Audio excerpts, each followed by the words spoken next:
Hello everyone, and welcome to our backyard.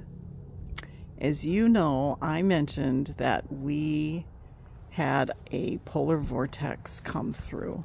A lot of the United States felt the effects of the last couple of polar vortexes, but this week we got down really cold, and unfortunately all of the growing plants and flowering plants above ground have died.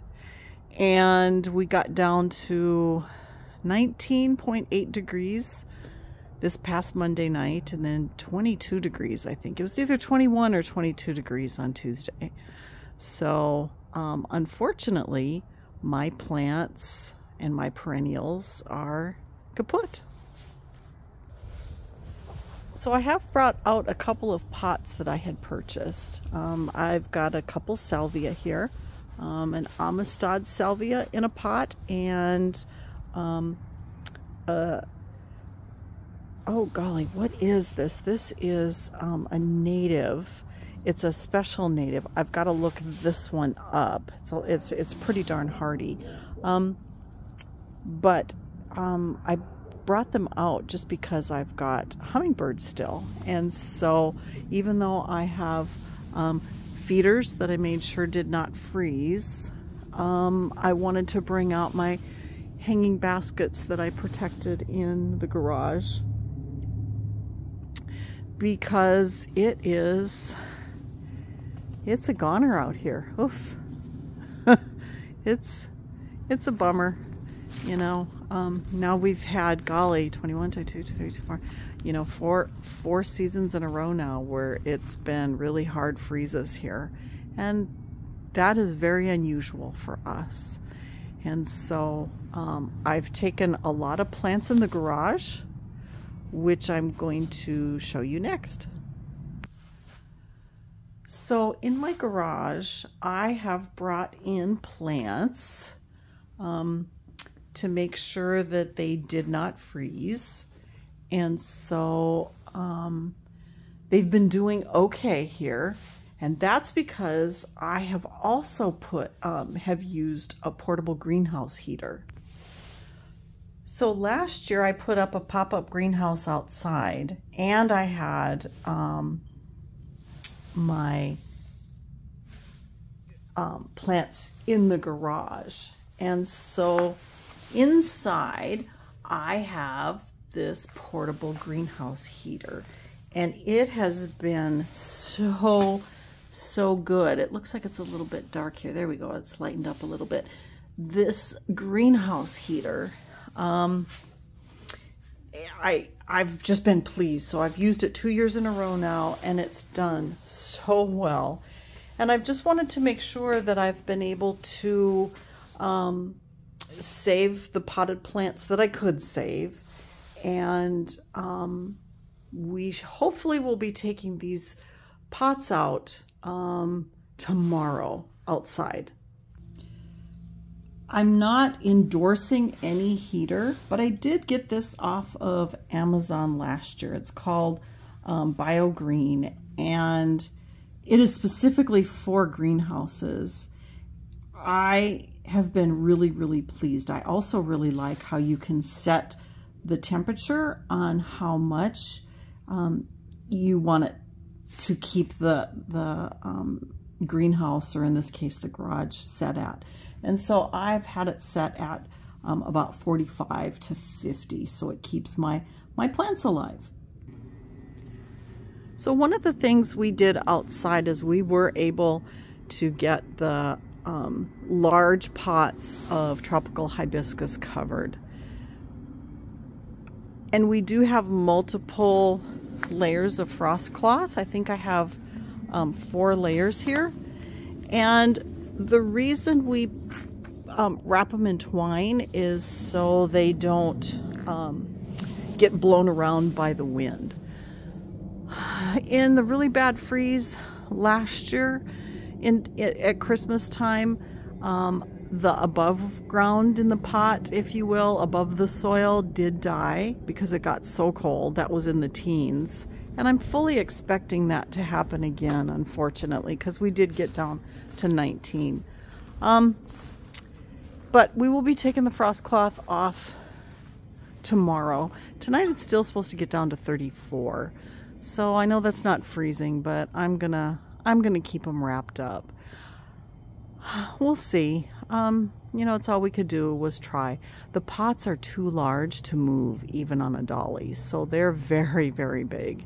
And that's just one of the things that, you know, I as a gardener have had to reconcile. If I'm going to have hibiscus plants in these large pots, they potentially won't make it. So the other part that I covered, I'm going to show you, was over in the shade garden.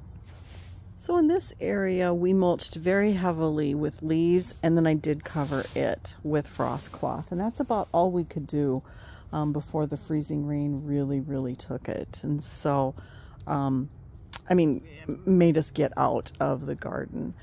So I'll be taking all the frost cloth that we have out here out and lift that tomorrow.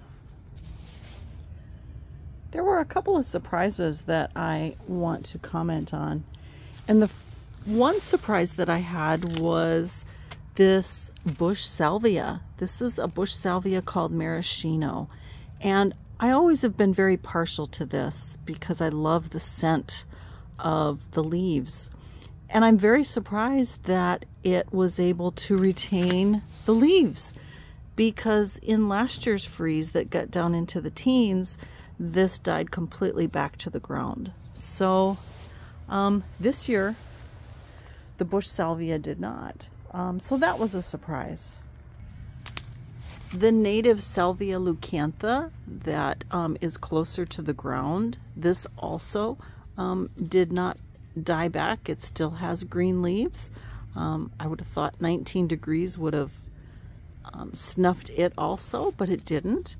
And then the bronze fennel that is new and was just sporting the new growth, it has not died back.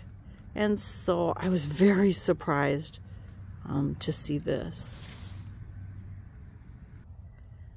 The Mystic Spires salvia is looking pretty rough, but it still has green growth on it, which is, I'm surprised that it made it through this really tough cold part. I knew my Salvia madrensis was not going to make it with the beautiful yellow spikes. It was beautifully blooming, and the hummingbirds and butterflies were utilizing the nectar right up until the day that it froze. So I knew that they weren't going to make it above ground, but what we did do is mulch with dry leaves very heavily at the base of the plants, and so I'm hopeful that they will come back. Last year I lost one plant in the freeze, and with what we did this year of the heavy mulch at the base of the stems, I'm hoping that I won't have any loss from this salvia this year. These little white puffs are of the Mexican flame vine. I fully expect to have to replace this plant. It's pretty unfortunate. I couldn't move it. The pot was very large and it is trellised, and so it just was not conducive to try to move it in. And so that's a bummer, but I'll definitely replace it because it was such a good plant to have in the butterfly garden. And of course I'm bummed with my passion vine, but you know, 19 degrees is 19 degrees. And I did take cuttings of the native passion vine that I have. This cottonleaf passion vine is very hard to get. I haven't seen it, and I did get it at Caldwell Nursery down in Rosenberg, Richmond Rosenberg area, and the owner of the nursery gave me a cutting when I was purchasing the incense passion vine, which was really sweet of her. And she has since passed away, and so I don't know where this passion vine is available, so I make sure that I get cuttings from it, because the freeze last year killed what I had in the ground. So the incense passion vine, you know, he's a goner above ground, but I had good luck. Half of my incense, 3 out of my 5 came back last year. So I'm very hopeful that will be the case again this year.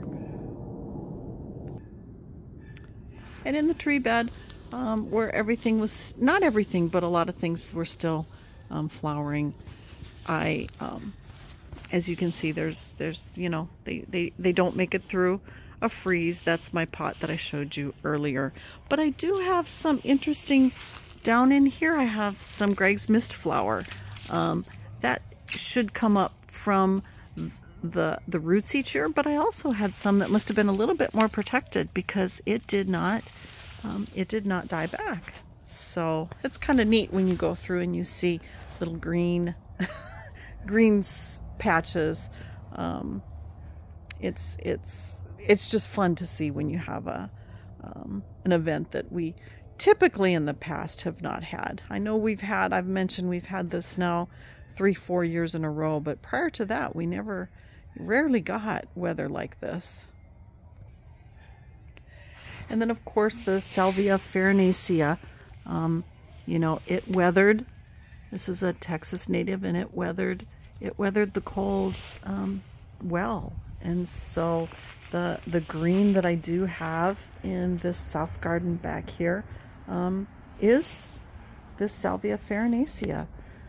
Interestingly, also, you can see this is where I had pots, so I pulled pots and made sure that I took pots into my garage, so I didn't lose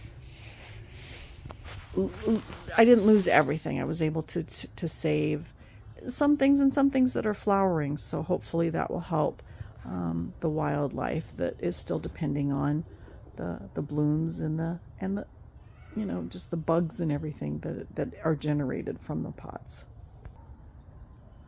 Well, thank you for joining me from kind of taking a little bit of a look at the aftermath of the polar vortex, but I still have some little bright spots like my hanging baskets.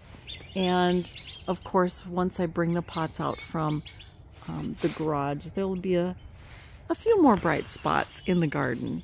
But now is the hard part for me, and I have to admit this because I really don't like the look of this. I don't like how it looks, and my inclination is want to cut it back right away so it looks nice and tidy. But as a hummingbird gardener and butterfly gardener, I don't do that because of the chrysalises and the protection that's needed. So I'm going to have to fight myself to want to cut all this back. And it's also not good for some plants. I need to let them go through the winter, because if the base of the plant, for instance, if my lantana, the base of the plant is still living, I want to give it every chance to be able to survive and come back from the ground in the spring. And if I cut this stuff back, it really makes it more difficult for the plant to survive any other type of very cold event if we've got another freeze that comes before springtime. So that's what I have to fight. But in the meantime, I'll definitely be looking at plants and plans and what I want to do for the springtime, and just really start planning out my spring garden just like everybody else does. All right. Well, thanks everyone for joining me. I hope you have a great day, and I hope to see you again.